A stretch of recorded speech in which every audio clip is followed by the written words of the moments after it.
शेर के माँ दुर्गा का वाहन बनने की कहानी तब शुरू होती है जब देवी पार्वती घोर तपस्या करके भगवान शिव को पति के रूप में पाने की कोशिश कर रही थी। सालों तक तप करने के बाद माता पार्वती को भोले भंडारी अपनी पत्नी के रूप में अपना लेते हैं। इसी बीच तपस्या की वजह से माँ पार्वती का रंग काफी काला पड़ गया था। एक दिन ऐसे ही बातचीत के दौरान भगवान शिव माँ पार्वती को काली कह देते हैं।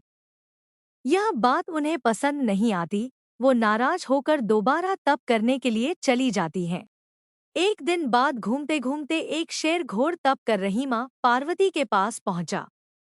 उन्हें खाने की इच्छा से वो वहां घूमता रहा। माँ को तप में लीन देखकर शेर भी वहीं इंतजार करता रहा। देवी का इंतजार करते करते सालों बीत गए। शेर माँ पार्वती के तेज की वजह से उनके पास नहीं पहुंच पाता था।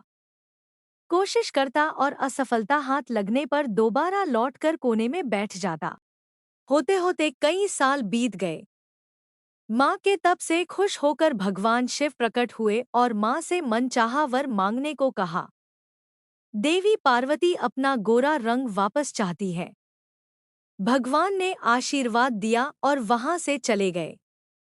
वरदान मिलते ही माँ पार्वती नहाने के लिए चली गई। नहाते ही उनके शरीर से एक और देवी का जन्म हुआ, जिनका नाम कौशिकी पड़ा।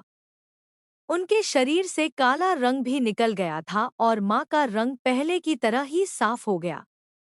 इसी वजह से माता पार्वती का नाम माँ गौरी भी पड़ गया। नहाने के कुछ देर बाद माँ की नज़र शेर पर पड़ी। शेर को देखते ही उन्होंने भगवान शिव को याद किया और शेर के लिए भी वरदान मांगा। माता पार्वती ने भगवान से कहा, हे नाथ, यह शेर सालों से मुझे भोजन के रूप में ग्रहण करने के लिए इंतजार कर रहा था। मेरे पूरे तप के दौरान यह यहीं था। जितना तप मैंने किया है, उतनी ही तपस्या इसने भी की है। इसी वजह से अब वरदान के रूप में इस शेर को मेरी सवारी बना दीजिए। भगवान ने प्रसन्न होकर माता की बात मान ली और शेर को उनकी सवारी बना दिया।